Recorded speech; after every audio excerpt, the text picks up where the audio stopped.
예, 여러분 반갑습니다. 이번 시간에는 자연과 윤리에 대해서 살펴보도록 하겠습니다.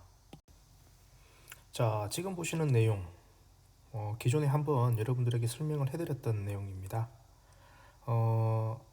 기억을 하시겠는지 모르겠지만 우리는 지난 그 생명윤리 파트에서 인간 중심주의와 동물 중심주의에 대해서 이미 학습을 했었습니다. 자연과 윤리에서는 이제 인간 중심주의와 동물 중심주의를 넘어서서 생명 중심주의와 생태 중심주의까지 살펴보는 그런 단원이 되겠습니다. 자, 다시 한번 정리하자면 이 단원에서는 우리가 어디까지 도덕적 대상으로서 고려를 해야 되는가에 대한 이런 부분과 관련해서 학습하는 내용이 되겠습니다.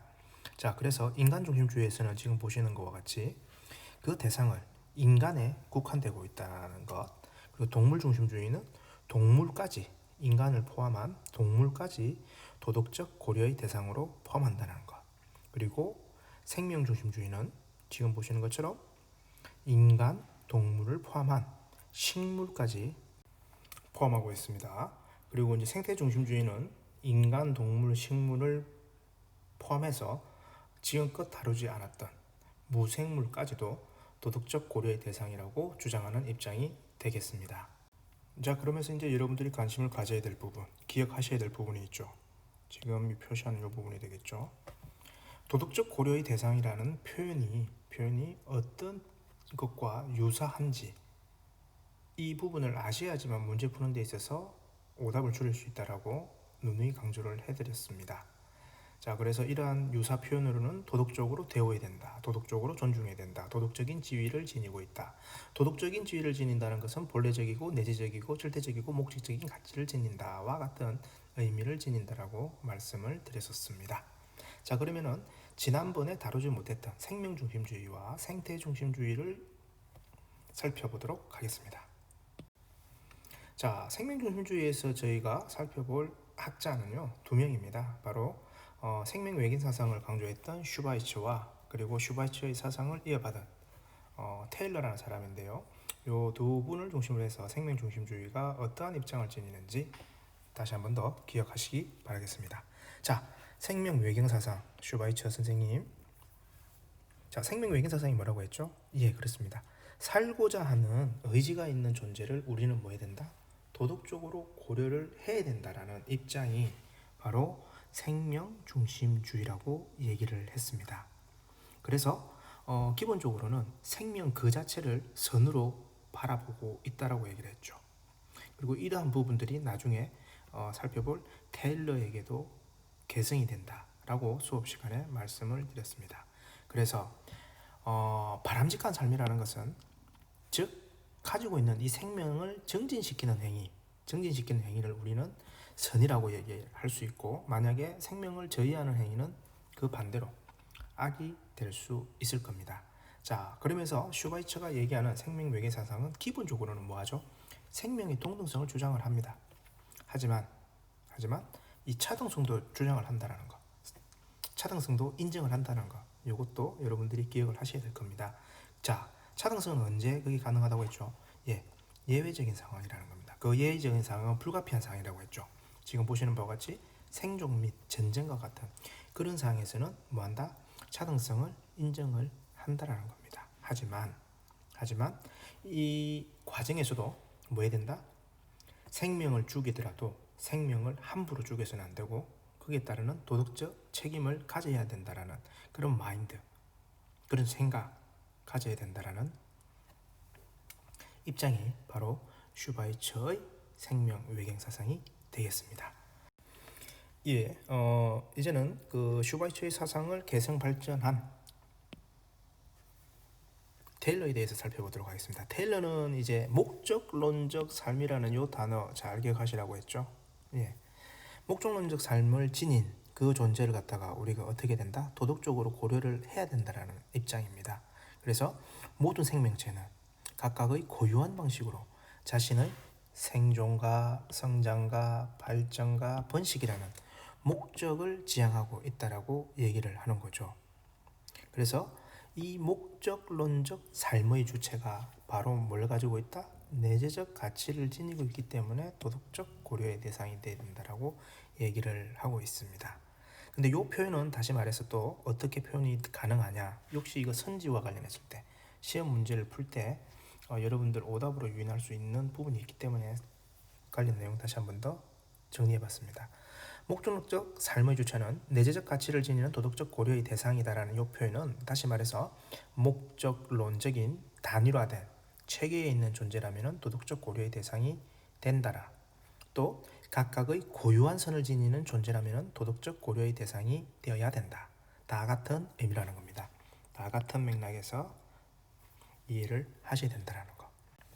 자, 그러면서 우리가 이제 살펴볼 내용이 테일러의 어떤 기본 관점하고 그 다음에 환경보호를 위한 테일러가 제시한 뭐 4가지 의무 이 부분을 살펴볼 필요가 있는데요. 보니까 지금 잘못된 부분이 있죠. 예, 지금 보시고 있는 이 부분은 편집 작업에서 사라졌어야 됐는데 이게 살아있네요. 그래서 이 부분은 날리십시오. 이 부분은 슈바이처 부분입니다. 자, 그래서 이제 우리가 살펴볼 것은 바로 테일러의 기본 관점과 그다음 환경을 보호를 위해서 지켜야 될 어떤 4가지 의무 이 부분을 잠깐 살펴보도록 하겠습니다. 자, 테일러가 이런 생명 중심주의를 얘기를 하면서 어떠한 내용을 전하고 있느냐? 첫 번째는 어떤 내용이었죠? 우리 인간이라는 것이 다른 생명체하고 비교했을 때 그냥 똑같이 지구 생명 공동체의 구성원이라는 점. 인간이라는 존재는 지구 생명 공동체를 구성하는 일원이라는 점. 그리고 지구의 어떤 자연적인 생태 체계들은 서로 긴밀하게 연결되어 있는 네트워크, 연계망이다. 그리고 모든 유기체는 고유한 방식으로 자신의 선을 추구하는, 앞서 살펴봤죠. 목적론적 삶의 주체는 내재적 가치를 지니는 그런 존재이기 때문에 도덕적 고려의 대상이라는 점. 그리고 4번째, 인간은 본질에서 다른 생명체보다 우월하지 않다라는 이런 점들을 기본적으로 가져가고 있습니다. 자, 그리고 이제 환경보호를 위한 4가지 의무, 불가침의 의무가 있었고요. 그 다음에 불간섭의 의무, 그리고 또 뭐가 있었죠? 예, 그렇죠. 성실의 의무, 그 다음에 보상적 정의의 의무, 요 4가지를 설명을 그때 해드렸습니다. 다시 한 번 더 말씀드리게 되면은 불가침의 의무라는 것은 다른 생명체에게 뭐하라? 해를 가하지 말라라는 겁니다. 해를 가하지 말라. 해를 가해서는 안 된다. 이게 이제 불가침의 의무였고요. 불간섭의 의무는 개별 생명체가 지니고 있는 자유를 간섭하면 안 된다라는 겁니다. 그래서 생태계를 조작하거나 통제하거나 개조하려는 등을 해서는 안 된다. 이것이 바로 불간섭의 의무였습니다. 그리고 뭐 성실의 의무는 동물을 속여서 어떤 인간과 동물 사이의 신뢰를 해치는 뭐 사냥이나 낚시 이거 해서는 안 된다라고 말씀을 드렸었죠. 자, 그리고 보상적 정의의 의무는 어쩔 수 없이 다른 생명체에게 해를 끼쳤을 경우에는 어떻게 된다? 그 피해에 대해서 보상을 해줘야 된다라는 것이 보상적 정의의 의무라고 말씀을 드렸습니다. 자, 이러한 생명 중심주의에서 테일러의 기본 관점이 나중에 이제 우리 이후에 볼 생태 중심주의에서 조금 유사하게 표현되는 부분이 있다라고 얘기를 했죠. 근데 이런 유사한 부분은 어디서 확연하게 차이가 난다? 바로 바라보는 기본적인 관점. 개체론적 관점이냐, 전체론적 관점이냐, 요 관점에서 큰 차이를 나타낸다고 얘기를 드렸습니다. 자, 그러면은 그 다음 생태 중심주의로 넘어가도록 하겠습니다. 자, 대지윤리를 주장하고 있는 레오폴드 같은 경우는요, 생명 공동체가 지니고 있는 어떤 온전성, 안정성, 이걸 이제 도덕윤리적 관점이라고 설명을 그때 드렸었고요. 그 다음에 아름다움이라는 부분, 이거는 이제 심미적 감성과 관련된 심미적 관점에서 얘기를 한다고 했죠. 이것을 뭐 해야 된다? 보존하는데 이바지해야 된다라고 얘기를 했습니다. 그래서 기존에 자연에 대한 경제적 관점을 뭐하라? 잘못했다라는 겁니다. 이거 비판했다라는 거죠. 자연에 대한 기존의 어떤 경제적 관점에서 벗어나서 하나의 가치가 아닌 전체론적 입장에서 자연을 바라보아야 된다는 점을 강조를 했습니다. 이렇게 이제 보다 보니까 결국 인간은 공동체의 어떤 정복자가 아니라 상호 오전적인 부분들로 이루어진 그냥 공동체의 한 구성원일 뿐이고요. 그리고 그러한 공동체의 구성원들은 이제 인간을 넘어서서 동물, 식물, 토양, 물이란 이 대지, 생태계 전체로 확장하게 된다라는 바로 대지윤리를 주장하게 된다라는 겁니다. 그래서 대지윤리에서는 내재적 가치를 지닌 존재는 생태계 전체가 되는 것이죠. 자, 그리고 이제 마지막으로 심층 생태학의 관점에서 있는 네스 한 번 더 살펴보면서 생태 중심주의가 얘기하고 있는 전체론적 관점을 정확하게 이해했으면 좋겠습니다. 자, 네스의 관점에서 보게 되면요, 환경 위기를 극복을 위해서는 인간 중심적인 어떤 사고 방식, 접근 방식, 이게 뭐였죠? 비상적이라는 겁니다. 비상적이다. 뭐 환경 오염 예방해야 된다, 경제 개발 속도 조절해야 된다, 이런 거 비상적이라는 거예요. 그래서 세계관 전체를 바꿔, 세계관 전체 접근 방법을 완전히 바꾸자라는 겁니다. 뭐 어떤 관점으로?